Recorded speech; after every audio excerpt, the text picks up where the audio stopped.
विदेश मंत्री doctor S Jaishankar ने आईआईटी मद्रास में छात्रों को संबोधित करते हुए भारत की प्राचीन सभ्यता, लोकतंत्र, विदेश नीति और कोविड वैक्सीन प्रयासों पर बात की। उन्होंने बताया कि भारत ने 1.4 अरब लोगों की जिम्मेदारी निभाते हुए छोटे देशों को वैक्सीन भेजकर वैश्विक एकजुटता दिखाई। पड़ोसी देशों जैसे बांग्लादेश और श्रीलंका को भारत ने मदद और निवेश के माध्यम से सहयोग दिया। जयशंकर ने लोकतंत्र के सार्वभौमिक मूल्य, भारत की तरक्की और वसुधैव कुटुंबकम की सोच पर भी जोर दिया। उन्होंने कहा कि भारत ने दुनिया में दोस्ताना साझेदारी और जिम्मेदारी के साथ अपनी भूमिका निभाई। Yes, I was there in Bangladesh just 2 days ago. I had gone to represent India at the funeral of the former Prime Minister of Bangladesh, Begum Khaleda Zia. But let me actually take your question in a somewhat broader format, not just Bangladesh, but neighborhood as a whole. Okay. We are blessed with a lot of neighbors of various kinds. And I want to answer your question in a very common sense kind of way. Because, at the end of the day, people make out as though diplomacy is rocket science. It's common sense in kind of polished language. Now, what do you do in common sense with a neighbor? Any neighbor. I mean, you are in a hostel, you have neighbors. If you have a neighbor who is good to you, or at least who is not harmful to you, your natural instinct is to be kind, is to help that neighbor. If the neighbor has a problem, you would like to contribute in some way. If nothing else, you'll say hello. You will try to build friendships, bonding, etc. And that's what we do as a country. So when you look around our neighborhood, wherever actually there's a sense of good neighborliness, I think you have seen India invest, India help, India share. So, we were talking about the COVID. Most of our neighbors got their first shipment of vaccines from India. Again, when our vaccination program was still going on.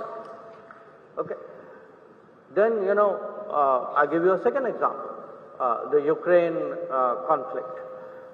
Because of the Ukraine conflict, there was there were food shortages, there were fuel shortages, there were financial crisis.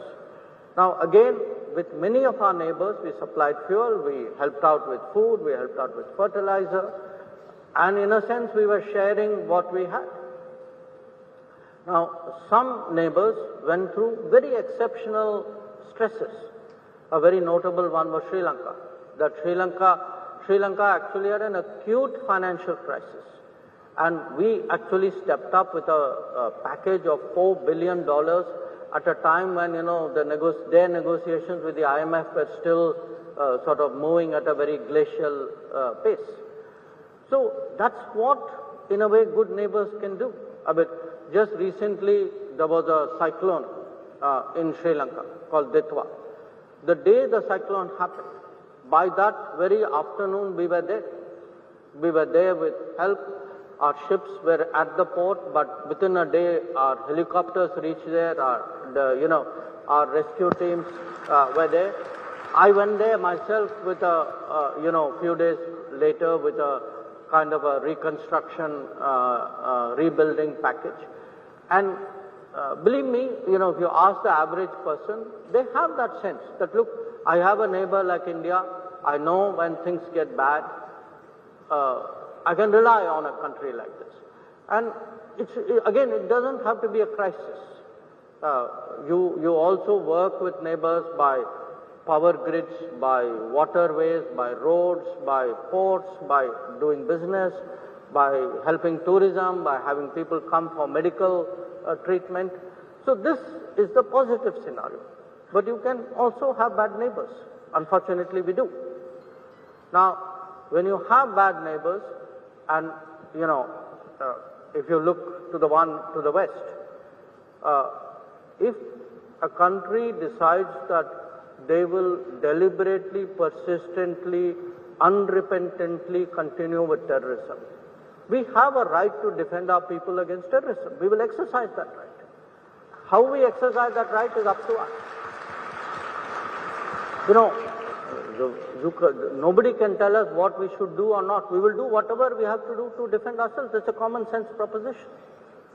Now, again, as I said, a lot of it is goodwill. You know, many years ago, we agreed to a water sharing arrangement, because the belief, the underpinning of that was, it was a gesture of goodwill, because for good neighborliness we were doing it. But if you had decades of terrorism, there is no good neighborliness. If there is no good neighborliness, you don't get the benefits of that good neighborliness. You can't say, I will, please share water with me, but I will continue terrorism. News India 24 से काजल Singh, bureau report.